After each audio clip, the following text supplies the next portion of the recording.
Hello, I'm Caroline Reid and I'm your course tutor for this session, Exam Access Arrangements for General Qualifications. We're looking today at the update refresher for the 2017-2018 regulations. So I hope that by the end of the session you'll be reminded of the JCQ rationale behind access arrangements, that you'll be able to communicate an overview of this year's regulations with your colleagues. No doubt some of you are watching this session in order that you can feed back the highlights to colleagues. That you'll be able to describe the range of access arrangements available, how to apply for them, and the criteria and evidence for each arrangement. There are a few changes this year in these areas, particularly in terms of evidence. And that you'll be able to select potential candidates and, of course, appropriate tests. I won't be going into all the tests in this session. I'm going to mention a couple of new ones that are available. If you want more information about tests, we do have a document, our test information document, which you can download from the shop on our website. And I will be going through how to access that at the very end of the presentation. And that covers all the tests that are suitable one way or another to assess for access arrangements. So here's the document that we're referring to today. In order to help you identify the changes, I've put changes for this year in red bold, and that could be a minor change to wording or a quite substantial change to a regulation. Anything that was changed last year is in green, and I've even left in changes from a couple of years ago in purple. So hopefully that will help you to see what changes have been made over the last few years.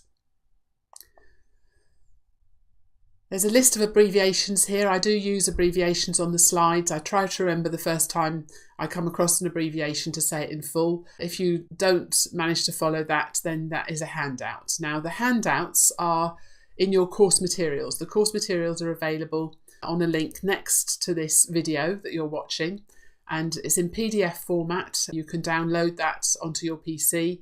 You might like to print them out. And at the front of that is all the PowerPoint slides. And if you go to the back of the PowerPoint slides, you'll find all the handouts that I'm referring to. And handout 1 is abbreviations. So please pause the presentation, just find that handout and have a quick look through it. So pause the presentation now, please.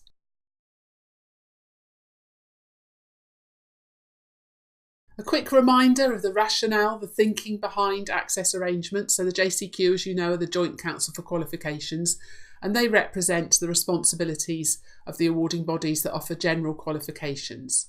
AQA, Edexcel, OCR, the Welsh Board and the Northern Ireland Board are the main ones. So access arrangements, of course, mustn't compromise assessment requirements. Credit should only be given for skills demonstrated by the candidate working independently. So what's written on the page, even if the student has had the help of a reader, the reader simply reads word for word what's on the paper. A scribe writes down word for word what the candidate has dictated to them. And so in the end, it's the candidate's own individual knowledge that's on the paper. So that's considered to be them working independently. And of course, if we give a student credit for something they didn't demonstrate, that is going to compromise the assessment. Help can't be given where the skill to be performed is the focus of the assessment. Probably the most common area that comes into is students who need a reader, a human reader, can't have a human reader in a paper assessing reading. So where the core skill being assessed is reading. So for example, in the English language reading sections of those papers, they cannot have a human reader. Otherwise, they'd be getting marks for something that the reader did. Different subjects, of course, and methods of assessment make different demands. So arrangements might vary between subjects. It might be, for example, that you allow a student who writes slowly extra time when there's a lot of writing. But if you can show that it's not underlying thinking or reading that's slow, it just is simply the act of writing, making the pen move across the page, you probably wouldn't give that student extra time in a paper where it's just multiple choice and all they have to do is tick a box, because there's not writing involved, and so the student shouldn't be slowed down. And of course, this phrase, not to give an unfair advantage, that echoes across all the regulations related to access arrangements. We must make sure that actually all we're doing is removing a disadvantage. we mustn't be giving a candidate an advantage. I think probably the most likely area that would happen would be extra time, when we give a student extra time and actually they don't work any more slowly than their peers. We are giving them an advantage. So it's part of our role as professionals involved in access arrangements to make sure that a student is genuinely disadvantaged before we put an access arrangement in place. The JCQ document now covers a much wider range of qualifications. Most of them are general qualifications. A couple of them are more vocational, and you can see in red bold the new ones that are covered this year. Access arrangements online cannot process functional skills. You'll notice that the functional skills is mentioned on the previous couple of slides. It is one of the qualifications that's covered by the document, the access arrangements and reasonable adjustments document, but it is not on access arrangements online. If you have a student doing functional skills, you will need to make a paper application. It used to be that approval for GCSE or A-level would have covered functional skills as well, but that's not the case anymore. You have to do paper applications for functional skills. And of course, most vocational and occupational qualifications are not on access arrangements online. Paper applications are required. As I mentioned, a few of the qualifications on the previous couple of slides are considered to be vocational, but there are well over 100 awarding bodies that come into the Federation of Awarding Bodies. They're not under the JCQ, they're under the Federation of Awarding Bodies that offer vocational and occupational qualifications. Now, the Federation of Awarding Bodies have their own advice about access arrangements. It's actually very similar to the JCQ regulations, but you will need to refer to your awarding body to find out what's available for students doing vocational qualifications if they're not JCQ awarding bodies. If applications through access arrangements don't fully meet all the criteria, they won't be approved. And after checking the JCQ regulations to see whether it just is that you've applied for something that's not appropriate, you could decide to refer those cases for further consideration by an awarding body. Now, what's new about this year is that we're told we need to keep a written record of any discussions that we have with the awarding body about referrals, really for whatever reason we refer. I'm going to go through in a little bit more detail later on information about referring through to an awarding body and the times when you would do that. I think there's perhaps been some hassle over the last year or so with people commenting that they are finding difficulty accessing access arrangements online. So we've got some advice from the JCQ this year. Access arrangements online can be accessed via PCs and tablets. We must make sure that we use the latest versions of browsers. Internet Explorer 11, Chrome, Safari, Firefox, whatever the browser we're using, it must be the most up-to-date version. And we need to make sure that our IT department has enabled the latest version of transport layer security. That's probably beyond most of us, but your IT department will know what that means. And you need to make sure that your browser is not in compatibility view mode. That will cause difficulties with accessing access arrangements online. On the screen here, you can see handout 2. This is the data protection notice, and you'll notice that some of this is in red bold, and that is because there's some changes to the wording this year. Not incredibly significant, but we are told by the JCQ we must always be using the most up-to-date data protection notice. So it is important that you download that from the JCQ website, or it actually is in the regulations, and make sure that if you've got a photocopy that you use, that you photocopy for students to sign, that you've updated that and you're using the most up-to-date version this year. So please pause the presentation now and have a look at that new data protection notice.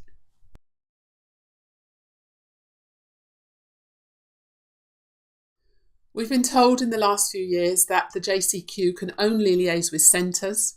They won't liaise with parents or carers, so there's no point in parents contacting the JCQ. They will only liaise through centres, through schools and colleges.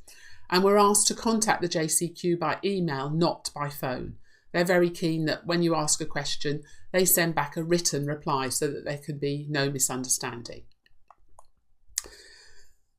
Some deadlines for the initial application. There's actually no changes for this year. There was a change last year when the date for summer exams was moved back from March the 21st to February the 21st.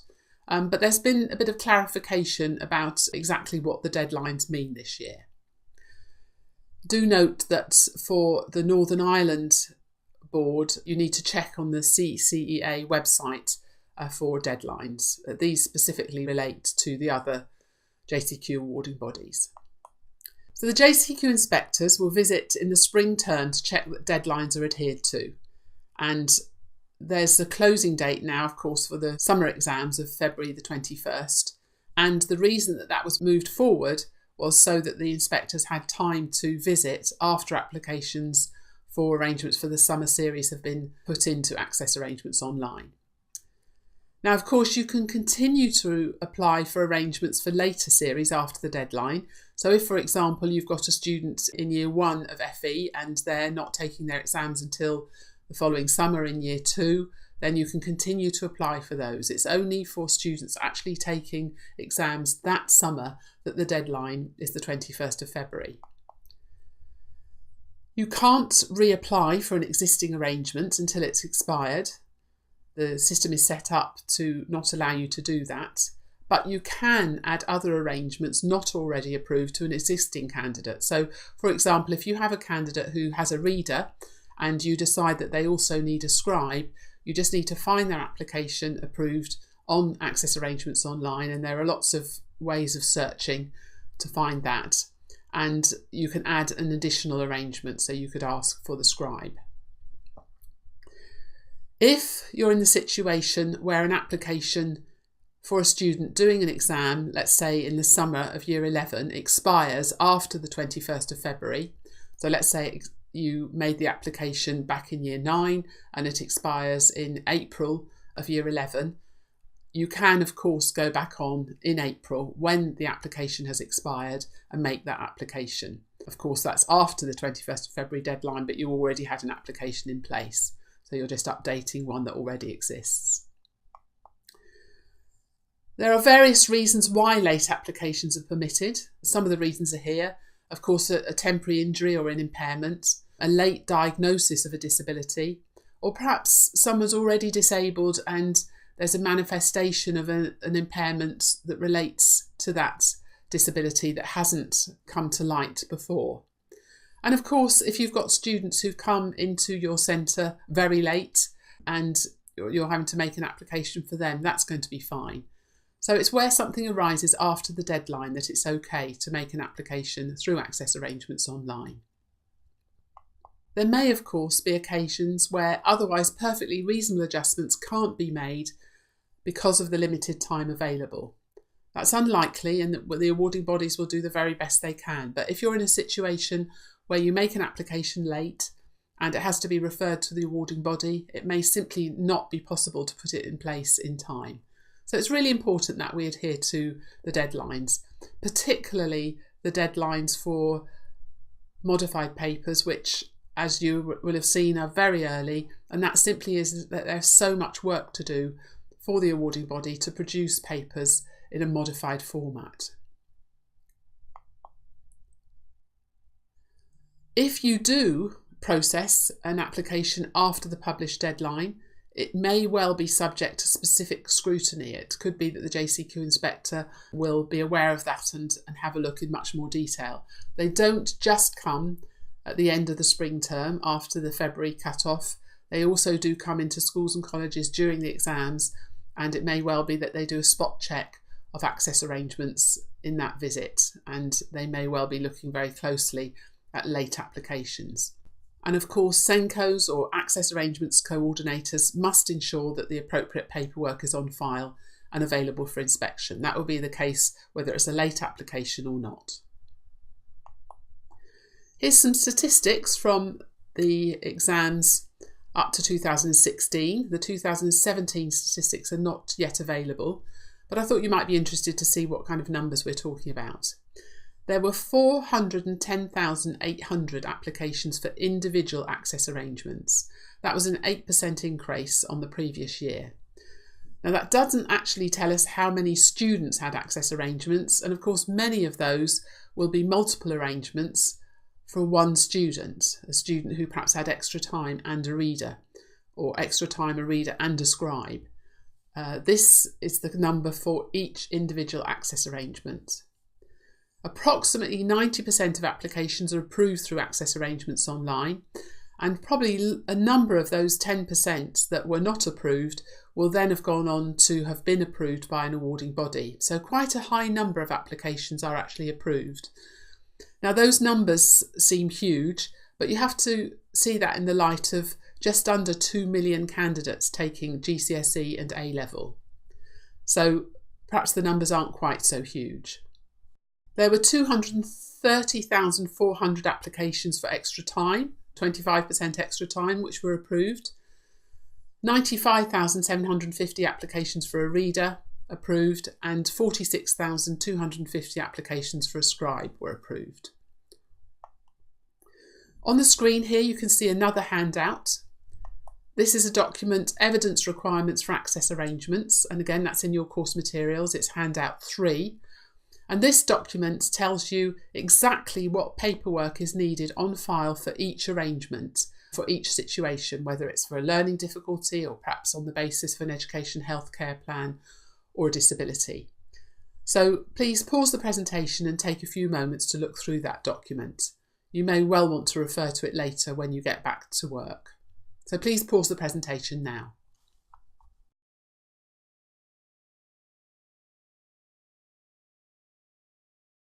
We're given a little bit more information this year on background evidence for external candidates. So you may well have candidates in your centre that are not known to members of staff, they're not known to the SENCO, they're not known to teachers. They could be, for example, distance learners, they could be home educated and your school has agreed to accommodate those students as part of their exam cohort. It could be private candidates. There's various reasons why you might have external candidates.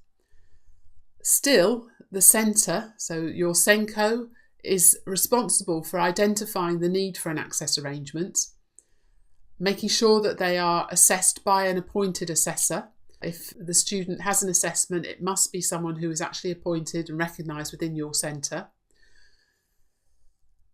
You need to make the application through access arrangements online, as the students consider to be part of your cohort, and you need to make sure that the arrangement is implemented properly.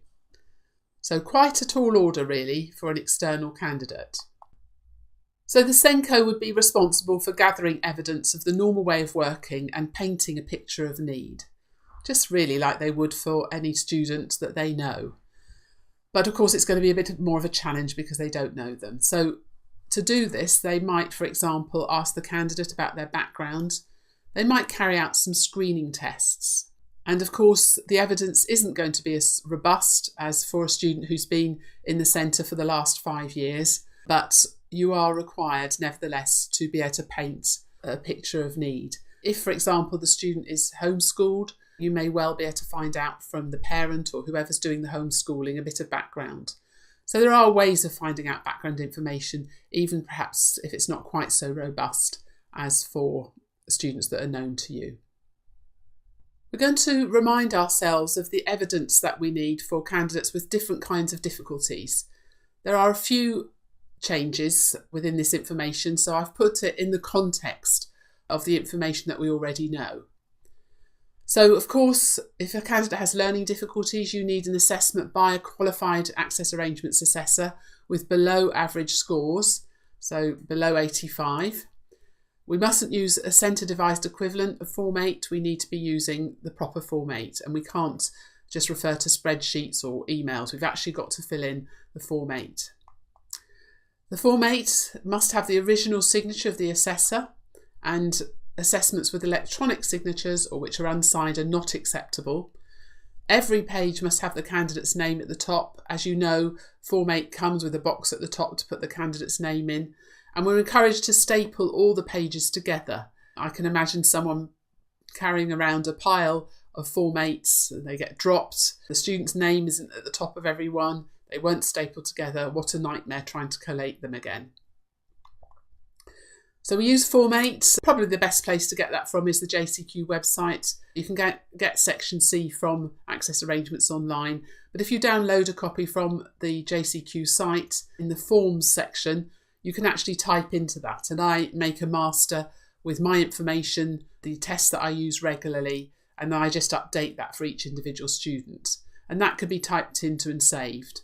It gives us, of course, the format to put the history of difficulties and need, as well as the assessor's report. As you know, assessments for a reader, scribe, oral language modifier, extra time must be carried out by an assessor with the required level of competence and training. We can't sign off assessments carried out by someone else, even if that other person is suitably qualified.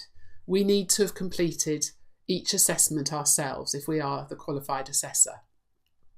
One way that you can cut down the amount of work involved in this is to actually be there with a group and carry out assessments. For many years I worked in a local centre where I oversaw the whole access arrangements process, right from screening students, picking them up, carrying out assessments, making applications online and working alongside the exams officer to make sure that it ran smoothly on the day of the assessment. And what I have always done is assess students in a group. That could be anything from a group of 20 in a classroom right up to 150. I'm actually in the room. It's me that tells the students what to do, administers the test. I might well have help handing out the booklets and collecting them back in again, but it's me that actually administers the test. If I've got a very large group, I might well ask a very capable learning support assistant who's been trained to mark that specific test. But if I'm going to use that in Section C of Form 8, I will always remark it myself. So I can honestly sign to say that I've done the assessment, I've marked it, I've done everything. The head of centre appoints an access arrangements assessor who has the required level of competence and training. Page 82 will give you more information about that. I'm going to cover it briefly in a moment. It's up to the head to check the assessor's qualification, and of course, if you are appointed, or if the head has appointed an assessor within a centre, that already indicates that there's an established relationship with the centre. Access arrangements assessors could be one of a number of different people with different qualifications.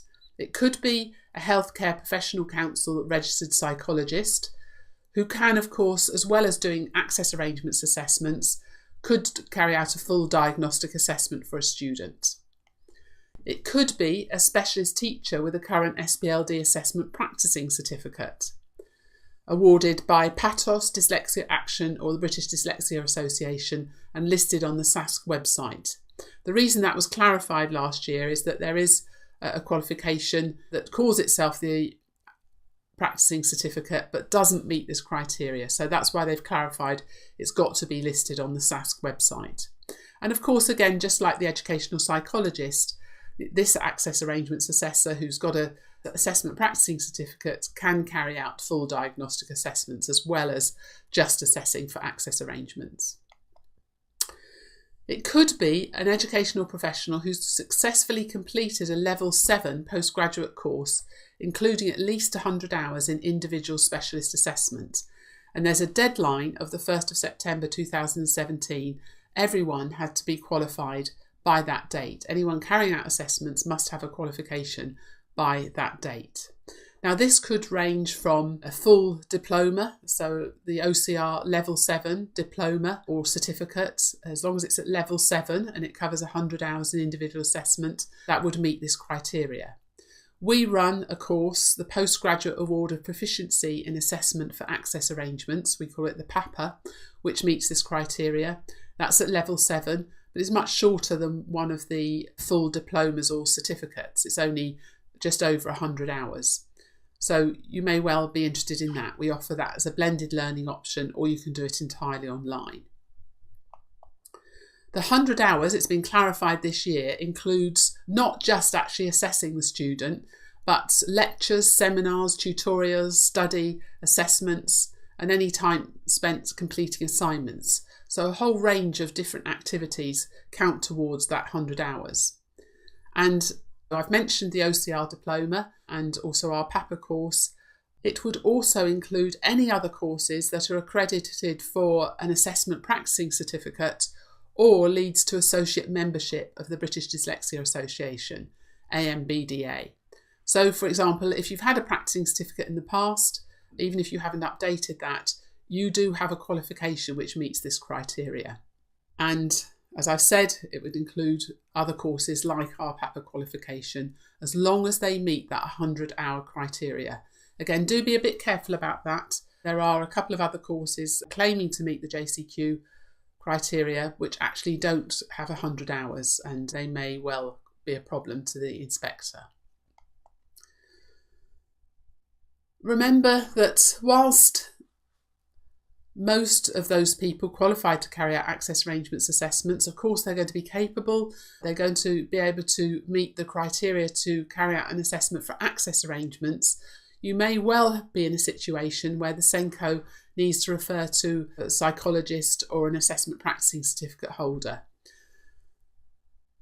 We are all out of our depth at one time or another. No matter how well qualified you are and how much experience you have, sometimes you are out of your depth. And we need to be honest and ask for a referral to someone who is more qualified and more experienced in the area that the student has a difficulty.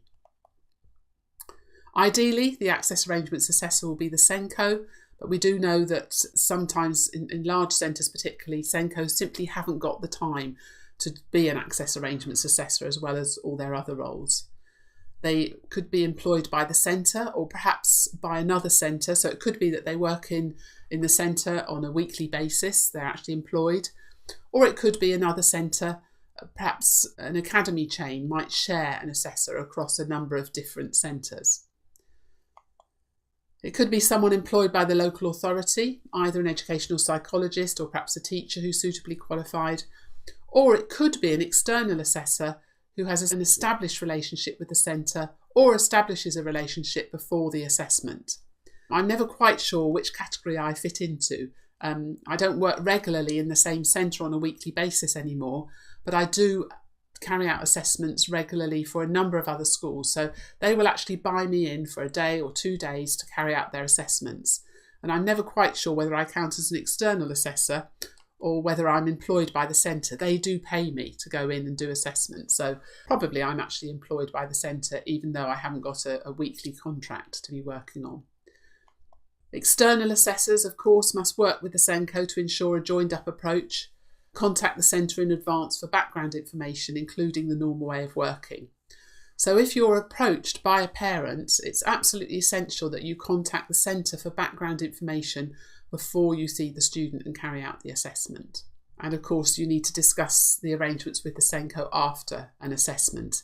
In the end, it's the responsibility of the SENCO, someone within the centre, to request arrangements. So if you're an external assessor, you're giving advice, but you're not actually asking for arrangements, so you're not really even recommending them. Section B of Form 8, which is the recommendation for access arrangements, is completed by the SENCO.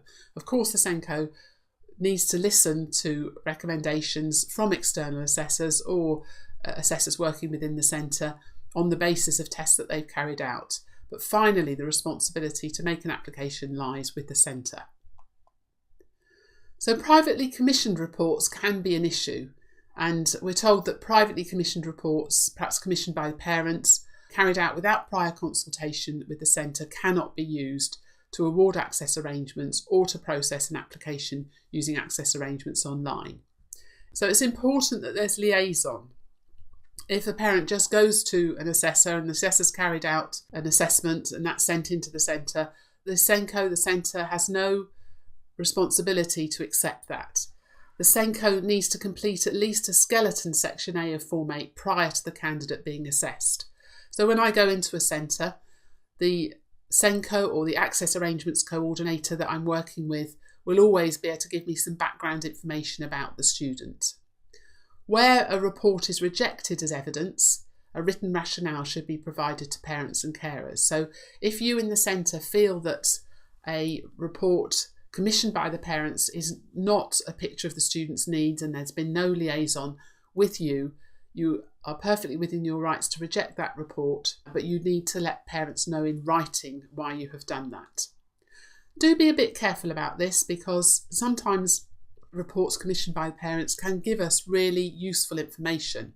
Remember, that professional has been able to spend a number of hours with the student and may well have picked up things that we missed. So when I receive a report, even if I've not had any contact with the assessor before, I will always read it carefully, and it may well prompt me to do an assessment with the student, because perhaps that person has picked up something that I missed. I will always try and have a phone conversation with the assessor and see whether we can come up with some arrangement whereby they would do some further assessing on the basis of information that I have given them. That's always worth considering. In a couple of the schools that I or my team work in, they're independent schools, so the parents will end up in the end paying for the assessment. But the way that we organise it is the school asks me to come in. I'll actually go into the school and carry out assessments. I'll work alongside the SENCO, or the Access Arrangements Coordinator. And just like I would in a state school, there's that discussion, there's that liaison. I will complete the Form 8 and send it back to the centre, and I will actually invoice the centre, but then the centre sends that invoice on to parents. So I'm very clearly working for the centre, not for the parents, even though in the end the parents end up paying. Some information here about assessors who don't have a qualification in individual assessment. So up until a couple of years ago, SENCOs were allowed to carry out assessments if they had experience in assessment, a postgraduate qualification in special educational needs, so perhaps they'd done a master's or a diploma in SEN, but that didn't cover individual psychometric assessment.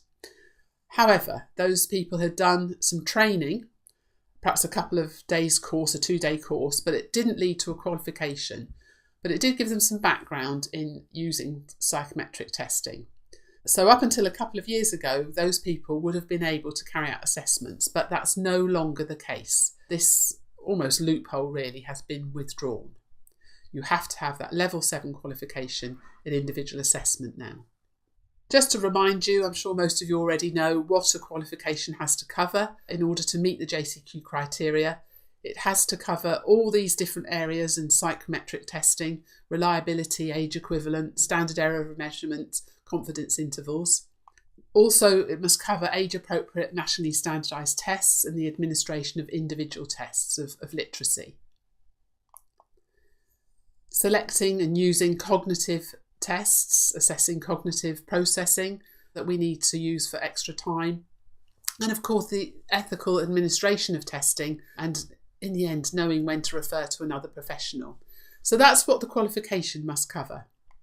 But the individual professional also has to meet another few criteria. They must have a thorough understanding of the current JCQ regulations. And if you're updating now, hopefully you would be able to tick this box. We do have an online multiple choice assessment which you can access. Many of you will already have signed up for this, but it is possible to access that through our website.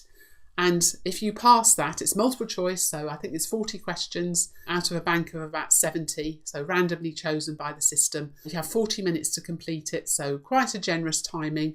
You can refer back to your course notes and the regulations, of course. And if you pass that, then you will get a certificate that you can download.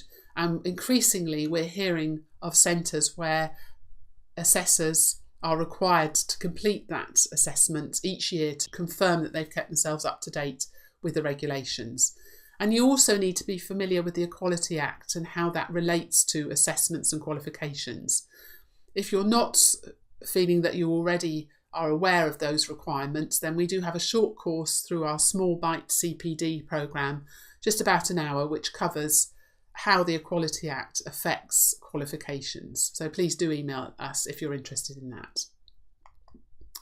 And of course, the professional has to hold a qualification to teach and make recommendations for secondary age or adult learners who have learning difficulties. So most assessors have qualified teacher status. There are some who have other teaching qualifications, perhaps from FE, and they would be able to meet this criteria. So there are some candidates who have a statement or an education, health and care plan, because they have learning difficulties, and they don't need an access arrangements assessment. You don't need to complete Form 8 for them. You will need to put in place evidence of the 5 conditions, which I'm going to cover in a moment, and of course alongside that the statement or the AHCP, which relates to secondary schooling. So they could have been put in place with a statement in primary school, but as long as that's been updated or perhaps moved over to an EHCP during secondary schooling, that's fine, that will meet that criteria. So if you have a student with a statement because of learning difficulties, you don't have to assess them or complete a Form 8. We're now going to look in more detail at the evidence of need for students with other difficulties. The regulations talk about a substantial impairment, and of course those students with learning difficulties evidenced by an education, health and care plan. So you need a centre letter or a file note completed by the SENCO on centre-headed paper which has been signed and dated. And that document would confirm the 5 conditions. And the 5 conditions are that the candidate continues to have persistent significant difficulties and is disabled within the meaning of the Equality Act. There's evidence of current difficulties and how they substantially impact on teaching and learning in the classroom. You need to be able to show the involvement of teaching staff in determining the need for the arrangement. Confirm that without the arrangement, the candidate would be at a substantial disadvantage when compared to non-disabled candidates. And the arrangement continues to be the normal way of working as a direct consequence of their disability.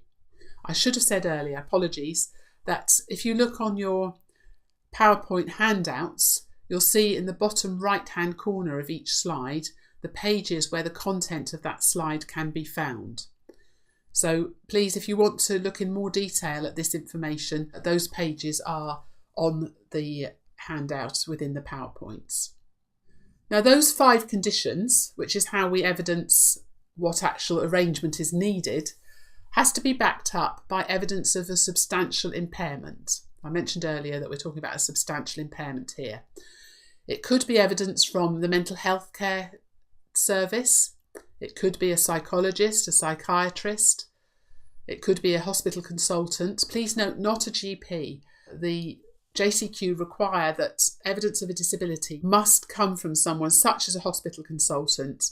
Just the fact that a student has been taken to the GP is not sufficient. They must have been referred through as having quite a substantial difficulty. The local authority specialist service, perhaps for sensory impairments. An occupational therapist specialising in children, perhaps with learning difficulties or mental health issues. Speech and language therapist, or as we've already seen, a statement or an EHCP. Where there's a formal diagnosis of attention deficit hyperactivity disorder or ADD, there's no requirements for any assessment or Form 8. You can apply for the arrangement because there does exist a substantial impairment, and you can just use the 5 conditions that we've already looked at. That's new for this year, clarifying that a student with a formal diagnosis of ADHD or ADD is considered to be disabled. They have got a substantial impairment. So we don't need to do any standardised tests. On the screen here you can see a document which is evidence for the 5 conditions. This is the teacher version, and here we have the SENCO version. And the idea is that you ask teachers to complete this document. You might email it round to them or give them a hard copy in their pigeonhole for a particular student. And then you as the SENCO or the Access Arrangements Coordinator would put together the evidence from a number of teachers into this document. This is in your course materials, and it's handouts 4 and 5, evidence of the 5 conditions. And this we have available in Word to Communicate Ed members. Membership is just £15 a year. There's all sorts of benefits, including discounts on tests. We do a free webinar every 6 months or so, Q&A about access arrangements and various other benefits and documents. And these documents are available in Word to our members. So you could use them, you could put them on your own centre-headed paper and actually use them as evidence within your centre. So please pause the presentation now and have a look at those 2 documents.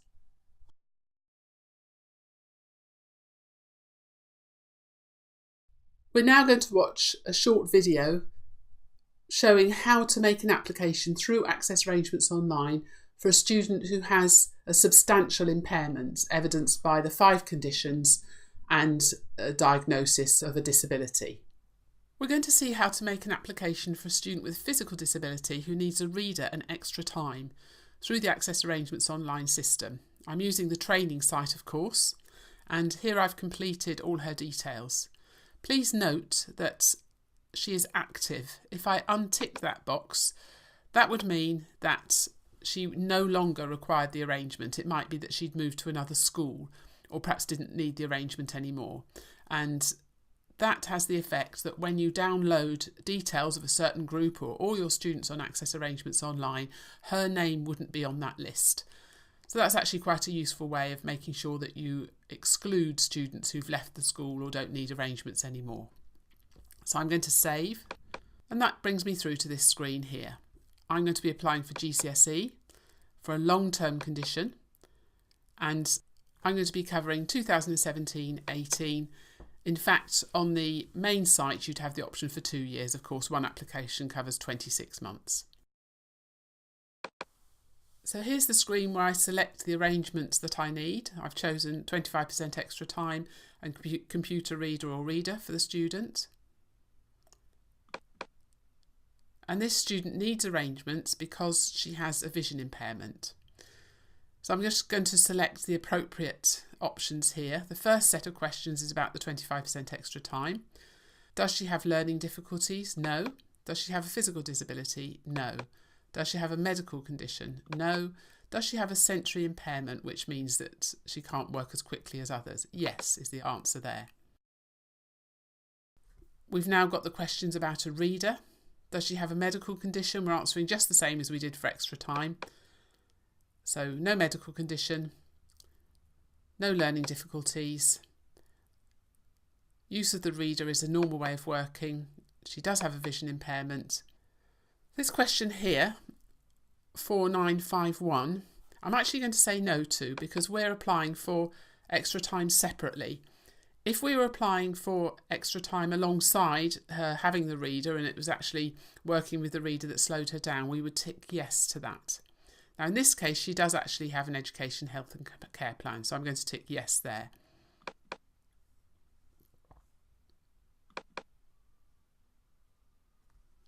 So we've got the option to confirm that everything is correct, we haven't made any mistakes, and we're asking for 25% extra time and a computer reader. So here's all the information that we've answered questions to, and we're confirming that actually that's all correct. And submitting the application, and the application is approved. You need to print this out, and this gives you lots of extra information to refer to when there are exceptions to the exam, for example, that you can't have a reader in an exam testing reading, and some practical recommendations. And a confirmation of the details that you entered on the system and the arrangements you've been allowed. So all of this would be printed out. Best to do it clicking here rather than just going through your system, because it will be neatly laid out if you print through the EAA2 print option.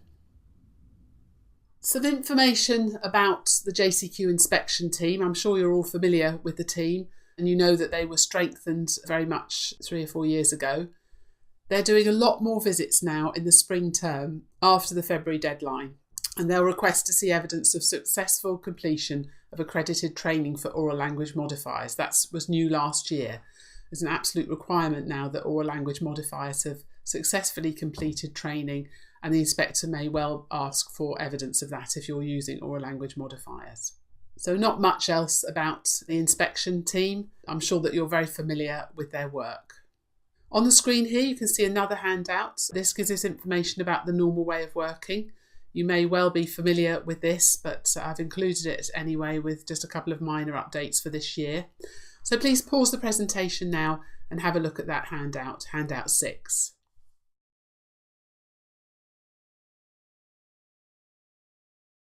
We're now going to look at specific arrangements, and I need to make clear that whilst I'm going to go through what's covered in the list, I'm not going to be looking at each individual arrangement. Where there are no changes, I'm having to assume that you already have a good knowledge of the regulations. And this course, as we've made clear, I hope, is an update for those who are already familiar with the regulations. As far as possible, I'm putting changes into the context of the regulations, but where there are no changes at all, I simply am having to assume that you've got a good knowledge and you don't need to go through that information again. So the first group of arrangements are those where you have to make an application through Access Arrangements Online and there must be evidence on file. So remember that permission for these arrangements lasts 26 months from the date that you apply. So the clock starts ticking on the day you apply. If I applied on the 1st of September 2017 for one of these arrangements, the clock would start ticking on that day and I would get permission through until the 1st of November 2019. Note that Reader and Computer Reader, there's one application that covers both of these. Last year it was two separate ones, but the feeling is that it may be that a student needs a human reader in some papers and a computer reader in others.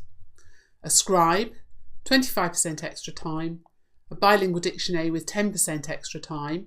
You don't have to get permission just for the bilingual dictionary on its own. It's only if the candidate's having 10% extra time.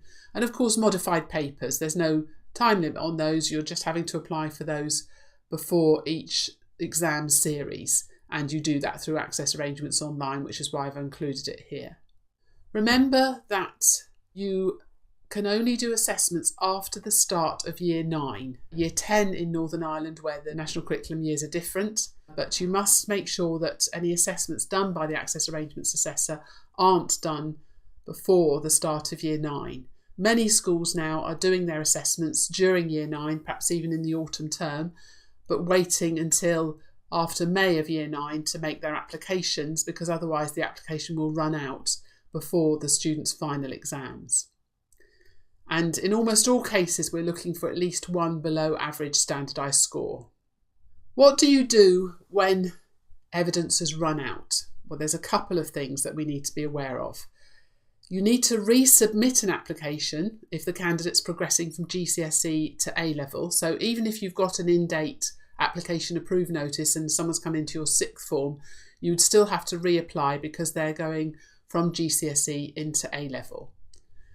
And in that case, you would need to evidence the 5 conditions, so show that the student continues to need the arrangement, and you need to get teaching staff involved with that, as we've already seen. And you would put that alongside your existing Form 8, sections A, B and C, which must be hand-signed and dated. You don't need to do any further assessment for those students. You've already got an assessment dating back from the beginning of Year 9, and that continues to be relevant. If the 26-month approval has run out, you still need to apply for permission and you don't need any evidence. You don't have to have evidence of the 5 conditions. You will already have a Form 8 with sections A, B and C on file. That's sufficient. So if, for example, you applied in Year 9 for an arrangement, it ran out, let's say, in February of Year 11 because you'd applied early, you can go back onto Access Arrangements Online and make another application just based on the evidence you've already got. Again, you don't need to do any further assessment. And in this case, you don't need evidence of the 5 conditions. Where a school has a working relationship with a sixth form or an FE college, particularly if it's, for example, in a consortium, very often in local areas, there's a really good relationship between a school and a sixth form or an FE college. In those situations, you can roll that Form 8 forward. There's lots of things that secondary schools can do to help the burden that's on FE colleges. So a college or any new centre that the student's moving to must have an original copy of the Form 8. So if a student's moving from one school to another and you're able to liaise and the original Form 8, sections A, B and C, can be forwarded onto the new centre, that can continue to be used. There are some requirements, but let's have a look at those. It must be an original Form 8. It can't be a photocopy. It must have the original signature of the SENCO on page 2 and the assessor on the final page, and it must have been dated. So an original wet signature, which is the legal term, it must be an original signature, not an electronic signature. And that new centre would have to have the access arrangements assessor's certificate on file. So secondary schools can really help their colleagues in FE by either having 2 hard copies of the Form 8 on file so that they can send that on. Both those copies would need to have the Senko and the assessor's original signature on. And what you do is then post on one of the original forms to the new college. That can really help and make such a difference to the further education or the sixth form college. Alternatively, what you could do is, if you've got only one copy on file, you make a copy of that and you keep the photocopy and send on the original with the original signatures to the college. Once the student's moved on to another college, you don't need to have the original copy. You can send the original to the college. In either case, of course, the person who carried out the assessment in Section C, you're going to have to pass on their contact details so that the FE college can contact that person and ask for a copy of their certificate.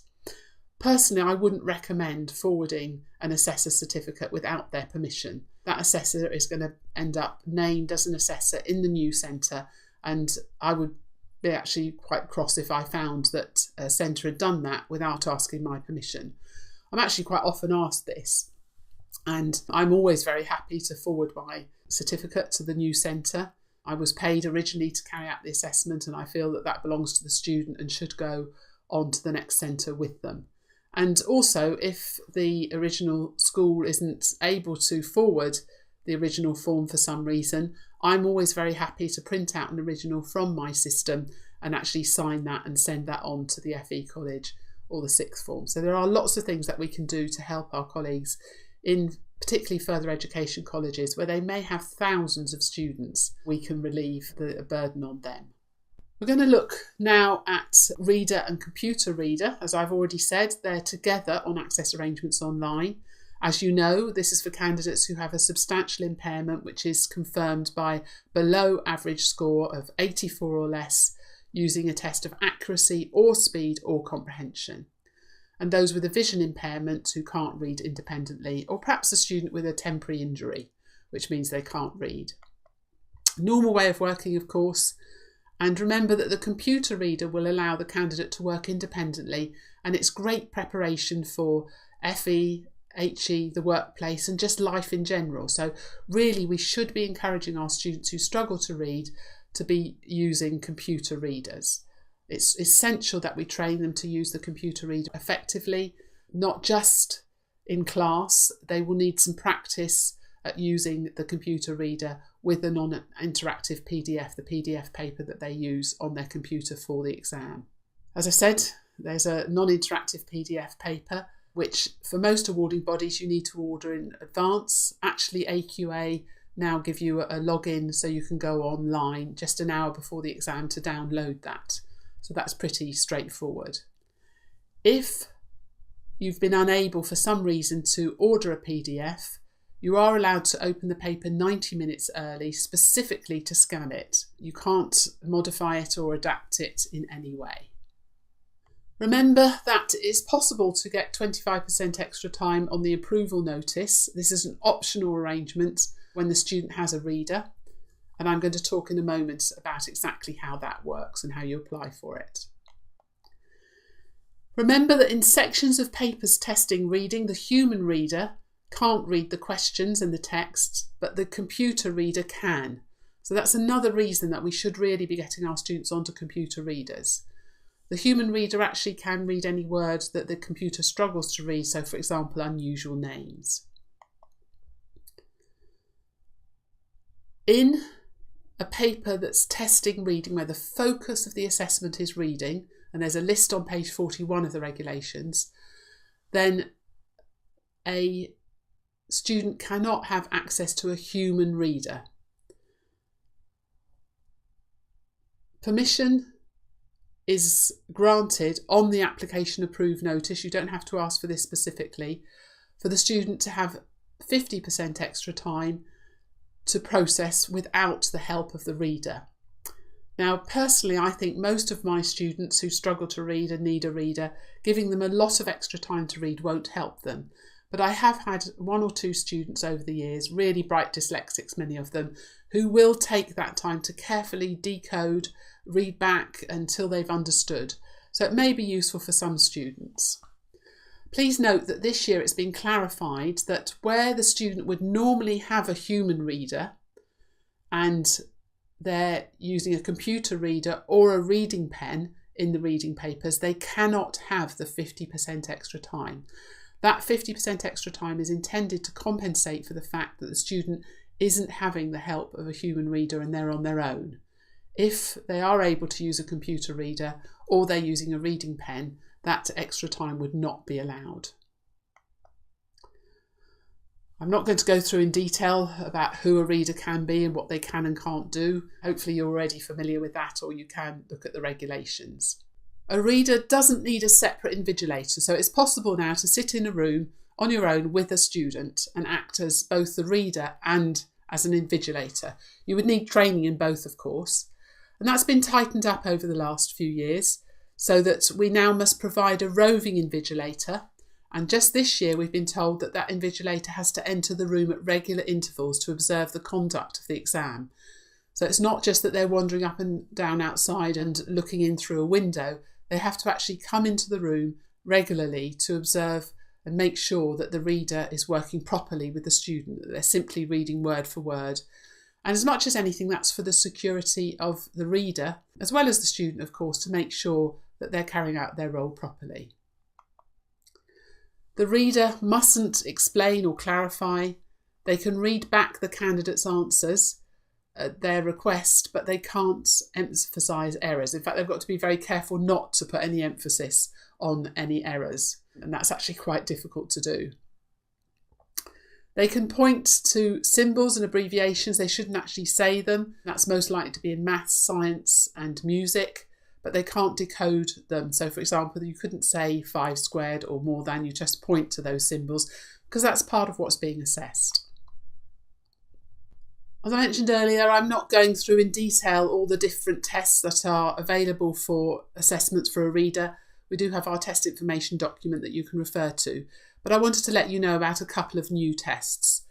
If you're familiar with the old adult reading test with the red cover, there's a new version out now, the Adult Reading Test 2. That's got a couple of new sections in it.